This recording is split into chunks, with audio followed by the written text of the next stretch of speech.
쓰고 그리고 카메라도 이거. 네, 카메라도 켜고요. 잠깐만요. 카메라 켜고 카메라 켰고 라이트 막 켰고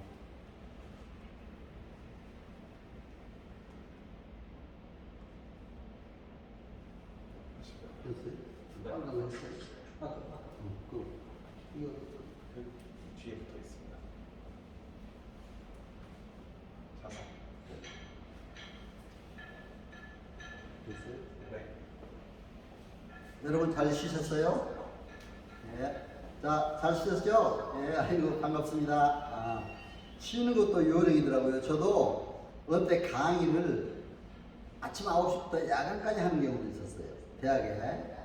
그래서 이제 그때 보면은 10분 딱 쉬는 시간에 그냥 누워서 자버렸어요. 딱 10분 있으면 깨져요. 그러니까 이렇게 피로가 또 깨끗해서 그 다음 강의 나왔거든요. 그래서 여러분 10분 쉬는 시간에 또 물론 잘 쉬시리라 믿습니다만은 그러나 여러분 피곤하시더라도 조금 참으시고 잘 이렇게 해주시면 고맙겠습니다.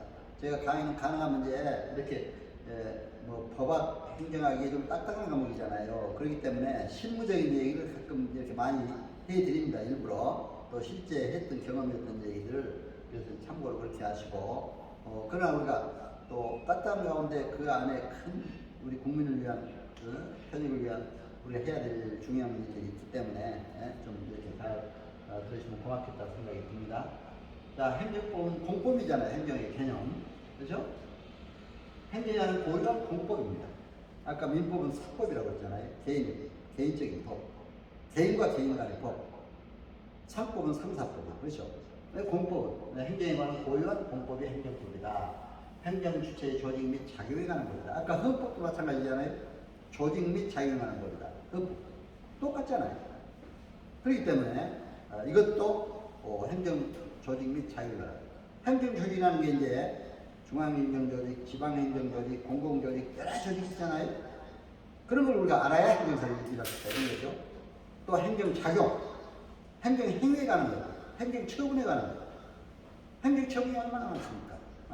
그러한 처분에 관한 얘기다. 이렇게 해서 이제 여러분들에게 말씀을 드렸습니다. 그리고 이제 행정법의 원칙. 이제 행정법의 원칙 이번에 행정기본법에서 달라진 걸 여러분들이 제가 말씀을 드립니다. 행정기본법에서 행정법 원칙이 몇 가지 이렇게 좀 달라졌더라고요. 이제 법치 행정의 원칙. 저는 우리 행정법에 일반 행정법에 보면 법률 유보의 원칙 이렇게 했어요. 법치 행정의 원칙. 법치 행정, 법 중심으로 법의 근거에서 오는. 그러니까 우리 공무원들은 법의 근거에서 일을 해야 되잖아요. 근데 우리 행정사들은 또 참 아이러니하게도 우리가 공무원에 있을 때는 법의 근거에서 했는데 행정사도 법의 근거에서 해야 되지만 과연 공무원들이 법의 근거에서 일을 했느냐 안 했느냐 이거를 따져봐야 되는 게 또 행정사예요. 그렇죠? 좀 아이러니하죠. 여러분들이 공무원 경력을 가졌기 때문에 또 시험 보는 분들은 시험 출신으로서 공부를 하셨기 때문에 이런 걸 충분히 이해할 수가 있다. 법치 행정의 원칙. 행정작용이 절대로 법에 위반해서는 안 된다. 그런 얘기입니다. 비례 원칙. 이건 공익과 사익의 비례 원칙. 이런 얘기죠. 특히 이거는 이제 예를 든다면 뭐 공공도로를 낸다. 개인의 토지가 다 수용이 됐어요. 공공도로의 유익만 생각하고 토지 수용하면서 토지 지주들한테는 헐값을 줘버리면 안 되잖아요. 헐값으로 땅을 산다든가. 공익과 사익의 적정한 비례를 이루어야 된다. 비례 원칙. 성실의무. 이 원칙입니다. 권한남용 금지. 우리 이거는 민법상 신성실의 원칙이 있습니다. 그렇죠? 민법상 신성실의 원칙. 신성실의 원칙에 따라서 바로 행정기본법에도 성실 의무가 규정되어 있습니다. 신에 따라 성실하게 행정 업무를 수행해야 된다. 그러니까 민법에 그 적용이 같이 되는 거예요. 민법은 일반 사법으로서 공법에도 이렇게 적용된다. 권한 남용을 금지한다. 공무원이 권한을 남용해서 뭐 해도 안 되잖아요. 자기 권한 범위 내에서 해야지 권한 남용해서 하는 것도 행정심판에 대해서 그냥 행정법의 원칙을 알아야 이게 여기 위반되는 건 전부 행정심판에 기준이 될 수가 있어요. 그렇기 때문에 여러분들이 이 원칙을 꼭 알아야 된다. 행정심판 쓸 때도 이런 원칙을 잘 대입해 봐야 돼요. 과연 법률에 정확하게 근거해서 했느냐. 신의 성실의 업무를 따라서 이 사람이 잘했느냐. 고객과 사익에 비례해서 잘했느냐. 또 권한을 남용했느냐. 신의 성실을 따라 했느냐. 이런 걸 잘 보셔야 됩니다. 신뢰 보호의 원칙. 국민의 행정 신뢰를 보여야 된다. 근데 우리 이제 오래 공직에 계시고 행정사 시험학교 가시면 국민들이 비교적 신뢰를 해요. 그러니까 거기에는 좀 뭐가 있는데 그래도 항상 국민에게 신뢰를 줘요. 뭐 그런 일이 없겠지만 허풍을 치거나 지나치게 과시하거나 또 지나치게 그냥 사기를 치거나 이런 거 있어서는 안 되잖아요. 일반 사회에서는 그런 것도 많잖아요. 뭐 사기 뭐 이런 것들 그러니까 이런 것들은 절대로 있으면 안 된다. 국민의 합리적 신뢰를 보호를 받아야 된다. 부당 결고 금지의 원칙. 행정장애와 관련 없는 의무를 부과해서는 안 된다. 행정장애와 관련이 있는 의무만 부과해야지 관련이 없는 다른 의무를 부과하면 의무이다. 그래서 이건 행정기본법에 이번에 다시 정의된 행정 원칙을 여러분들에게 제시해 드린 겁니다. 전에 이제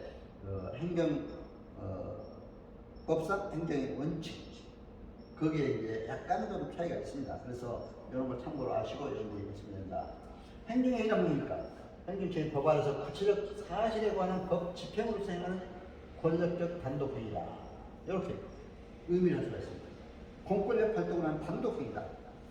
자, 여러분 민법에서는 몇 가지 행위가 있다고 했어요. 민법의 법률상 행위, 단독행위, 합동행위, 계약. 그렇죠? 세 가지가 있었죠. 근데 행정법상 법률에 있는 권력적 단독이다. 국가기관. 그렇다고 단독회의라고 해서 국민들을 무시하면 안 돼요. 그러니까 항상 국민들의 의견을 듣는 청취, 공청회 또 의견을 듣는 그런 모든 기관들이 우리 행정기관에서 이렇게 마련하고 있습니다. 이번에 기본법에도 그런 게 다 마련되고 있어요. 절차를. 뭐 어떤 법을 하더라도 입법 예고도 미리 해야 되고 다시 의견도 드려야 되고 그러한 절차가 있어야 된다. 아무리 불권적 활동이지만 또 행정에는 법 저감해야 된다. 법의 항상 이건 아까 원칙과 마찬가지로 공정해야 한다. 이것도 원칙에 있는 내용 실현이 담보돼야 한다. 내용 실현이 담보돼야 하는데 엉뚱하게 뭐 땅에서 하늘에 달을 오른다 그렇게 가지고 행정 그건 안 되잖아요. 그러니까 내용 실현이 전혀 될 수 없는 건 할 수 없다 이런 얘기예요. 확정서 불가능합니다. 이건 어떤 소송에서 확정되거나 행정소송에서 행정심판에서 확정되면 다시 행정소송을 가거나 이렇게 해서 확정됐을 때는 이건 불가적용이나 불가변경이 발생한다. 행정부재제도의 특성. 이거는 이제 행정심판이나 행정소송이 행정부재제도입니다. 그 행정부재제도 정성제도의 특성은 행정소송이 있고 행정심판이다. 그래서 행정심판의 대일권을 우리가 보완해야 한다. 그리고 이제 여기서 알아야 될 것이 국가배상법 2조와 헌법 23조예요. 국가배상법 2조와 헌법 23조는 뭐가 다릅니까? 엄격하게 구별해야 될 것이 있습니다. 국가배상법 2조에는 행정기관의 위법 행위로 인해서 국민이 손해를 받았을 때 손해배상 청구 소송을 할 수 있는 위법 행위. 자, 헌법 23조는 뭡니까? 국가의 적법 행위로 인해서 국민이 손실을 당했을 때 손실보상을 청구할 수 있는 거예요. 이 차이가 있죠? 손실보상과 손해배상. 손해배상은 국가의 위법행위, 법에 위반해서 하는 행위. 적법이나 손실보상. 그러니까 이게 토지보상 같은 거. 공공도로를 논다, 공공개발을 한다, 적법행위잖아요. 국가에서. 거기에서 이제 국민이 손실을 받았을 때, 토지를 뺏겼을 때, 그때 적정한 보상을 해야 한다. 이런 얘기입니다. 그래서 여러분들이 이렇게 우리가 이제 이걸 구별하시면 된다 해서 말씀드립니다. 자, 그러면 행정쟁송과 행정심판. 이건 이제 행정심판 시간에 여러분들이 구체적으로 할 거니까 이건 간략하게 넘어가겠습니다. 다음에 이제 행정심판 또 대리권 시간이 있기 때문에 그러나 법률 전반에 관해서 하기 때문에 여러분들이 여기서 개념적으로 이렇게 아시고 가면 됩니다. 행정쟁송이나 행정소송은 행정심판이 있다. 그러나 행정소송은 행정법원에 가는 겁니다. 행정법원이 양재동에 있어요. 서울에 서초구 양재동. 저는 거기도 많이 아까 실증 내고 가봤습니다. 행정심판은 행정기관에서 해야 될 거죠. 그래서 이제 이런 행정심판, 행정의 전혀 위법 부당한 행정처분, 공권력의 행사, 불행사 등으로 인해서 권리나 이익을 침해받을 때 국가에 행정심판을 제기하는 겁니다. 위법 부당 이런 것이 그러니까 법에 위반하면 그래서 아까 행정의 원칙이 또 알아야 된다. 행정 기본법상 원칙도 알아야 된다. 위법한 행위, 행정심판의 대상이 되잖아요. 부당한 행위, 아까 권력을 남용했다든가 또 행사 불행사 행사 그게 뭡니까?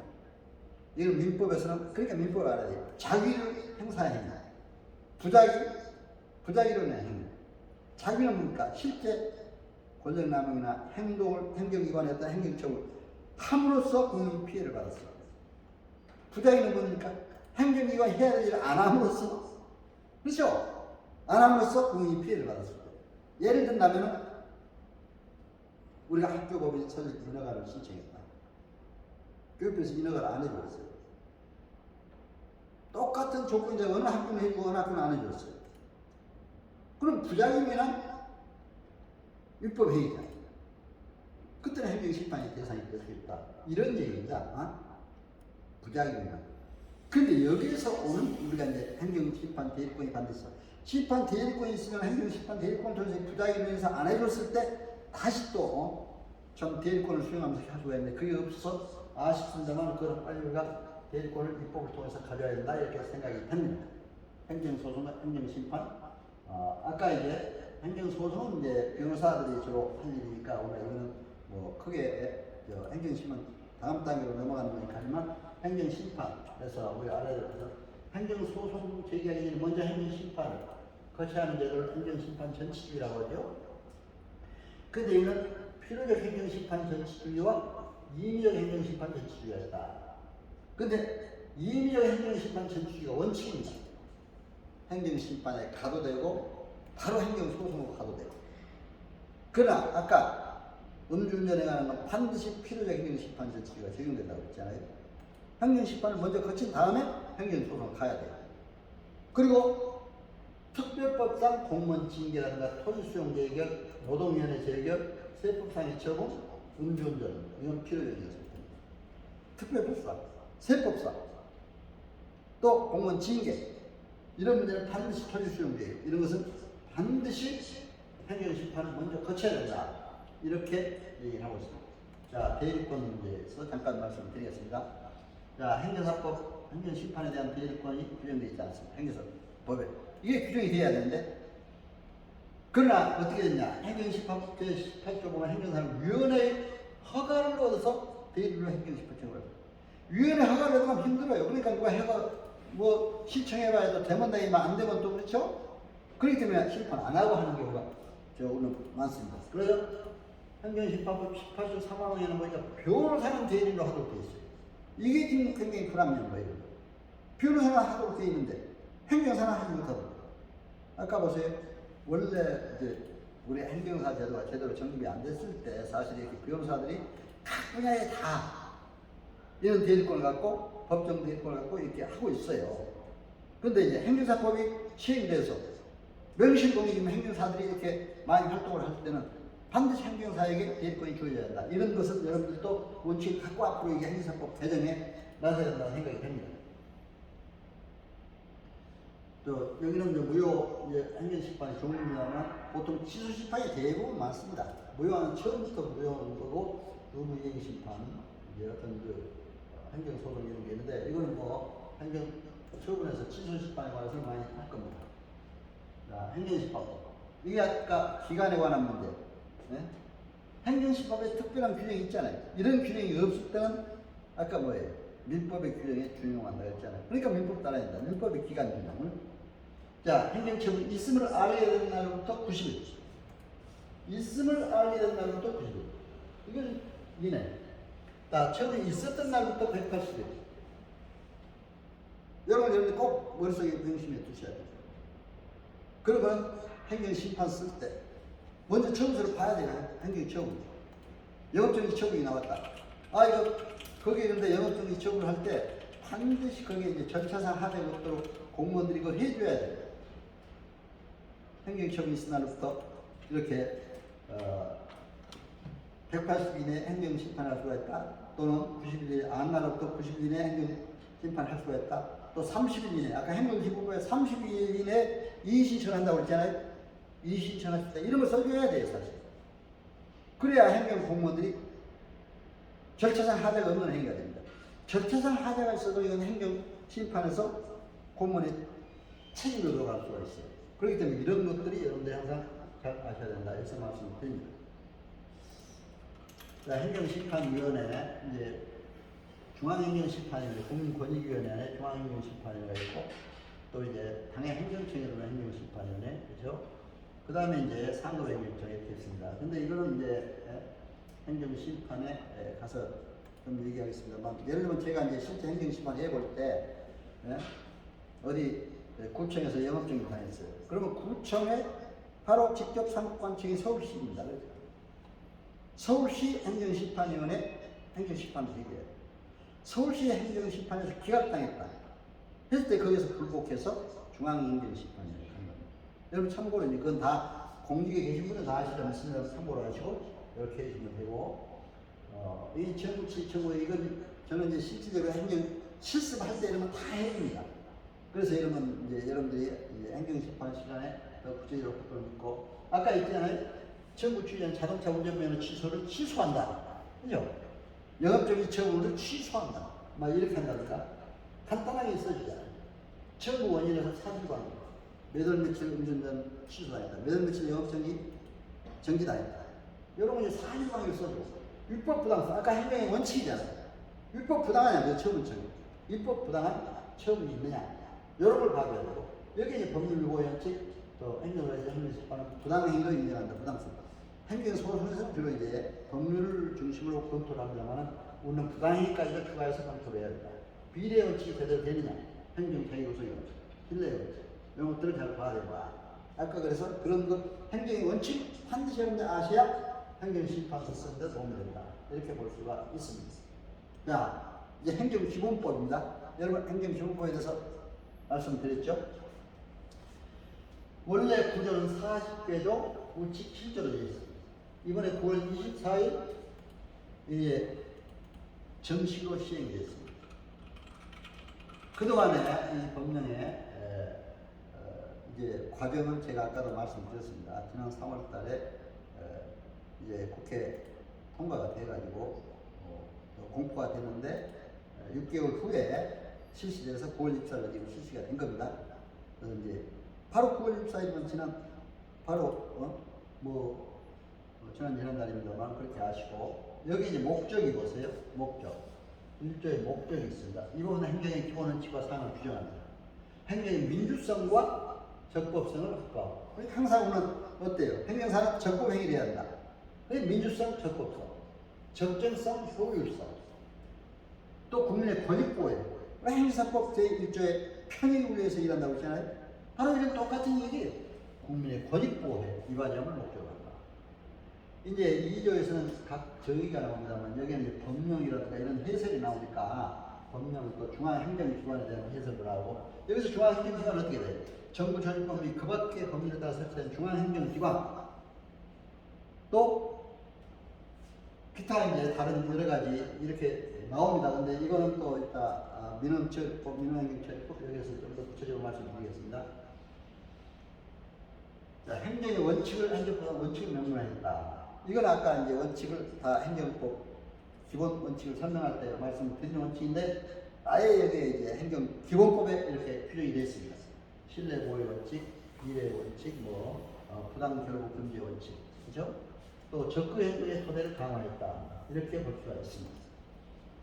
그리고 이제 이런 불합리한 규정 수시로 정비하도록 하고 있고요. 또 이제 신고의 효력 발생을 명확하게 법률 수리가 하도록 되어 있습니다. 그리고 이제 행정기본법 기대 효과가 굉장히 크다는 거, 국민 권익 보호에서 또 법 집행을 위해서 크다는 게 이미 이제 모두 조사를 통해서 나왔습니다. 그래서 공직사회 인식, 생태 전환이 필요하다. 그래서 우리 행정사람들은 국민의 이 행정기본법을 반드시 알고 앞으로 이제 행정사를 붙여야 되는데 잘 해나가야 된다 해서 말씀을 드립니다.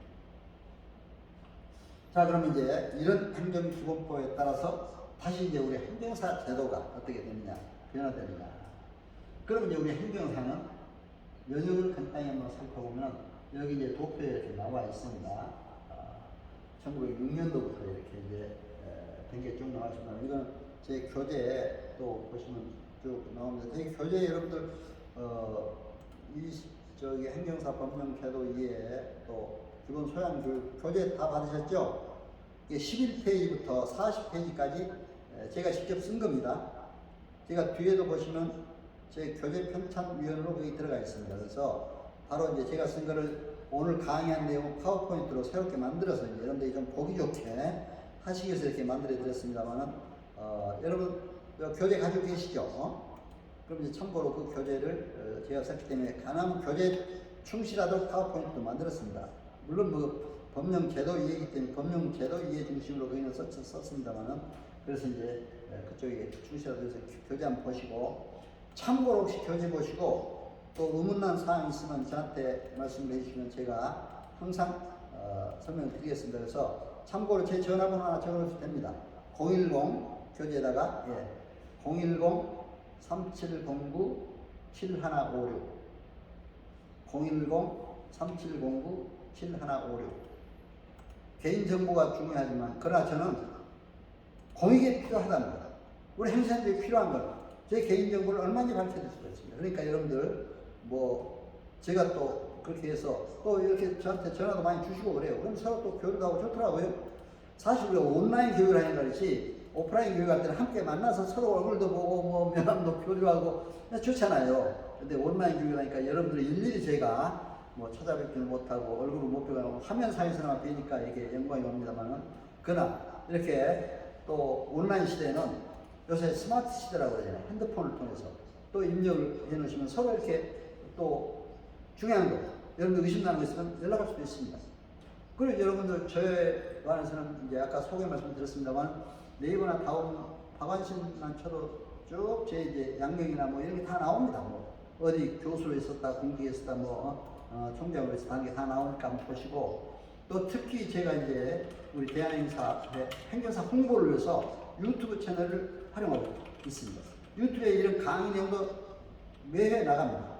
그렇게 하고 강의에 바로 얼마 전에도 회사행정사 법인에 대해서도 나갔고 행정기본법에도 이제 미리 설명하고 있습니다. 거기에서 좀 더 구체적으로 행정기본법에 대해서도 또 행정사 강의한 내용이 나오니까 박완신 TV 유튜브 치면은 나오니까 여러분 보시고 뭐 이렇게 참고를 해주시면 고맙겠습니다.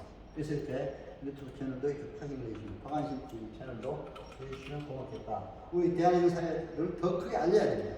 알려서 좀 더 발전시키고 행정사가 정말 이런 일을 한다는 걸 국민들에게 알려야 됩니다.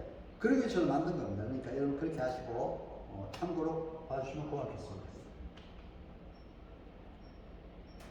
자, 행정사법 개정의 주요 내용을 보면은 이제 우리가 전에는 법인 설립이었는데 이제는 법인 설립을 3명 이상 하도록 되어 있죠. 행정사 3명 이상이면은 그리고 행정사의 설립 및 행정사의 회원 의무 가입 제도가 또 이렇게 신설됐습니다. 반드시 이제 행정사에는 거기 가입해야 또 행정사 회원이 될 수 있어요.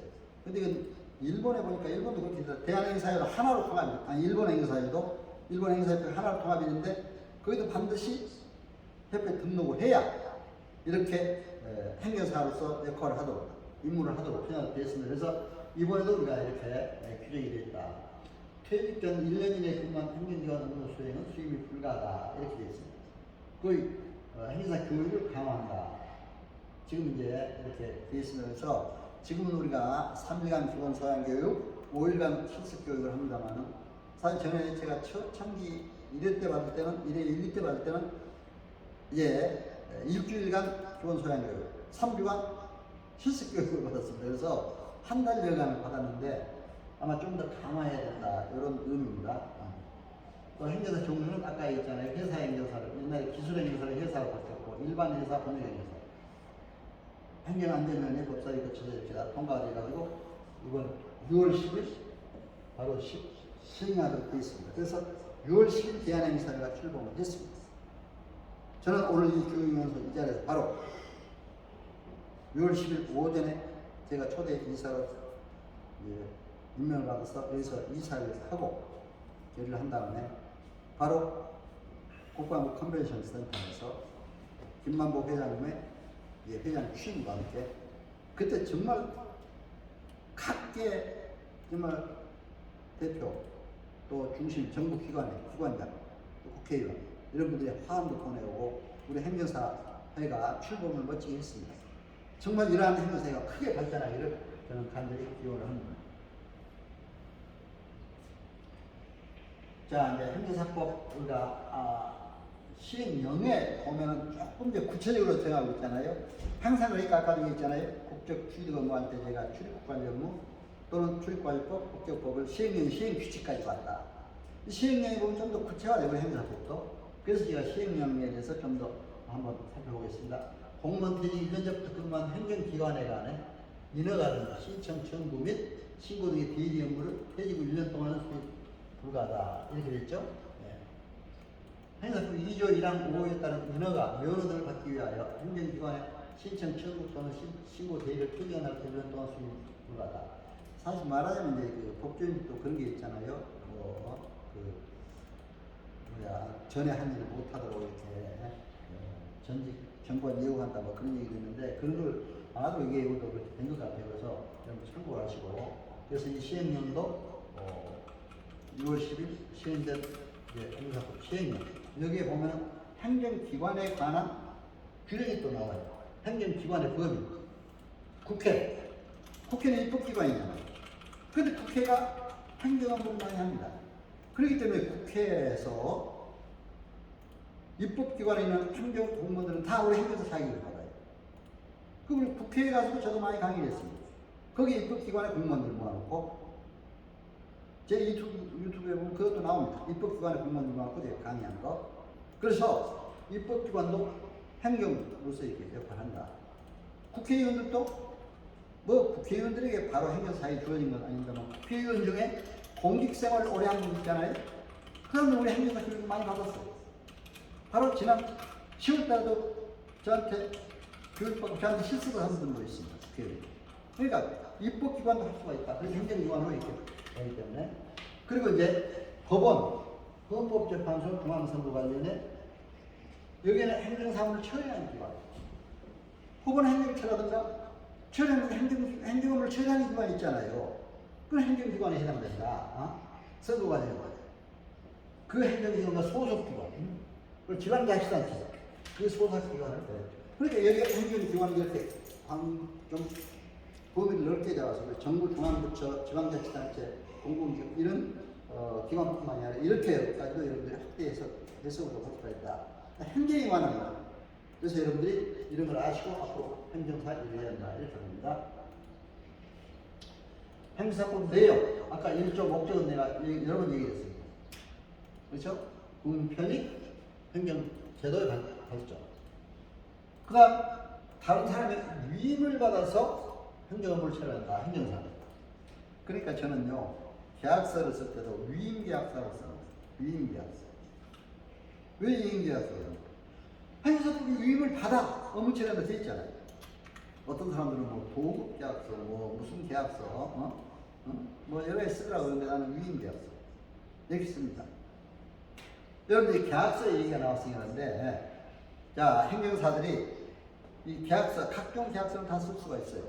그런데 이제 혹시 행정사를 일할 때 이런 게 부딪히게 됩니다.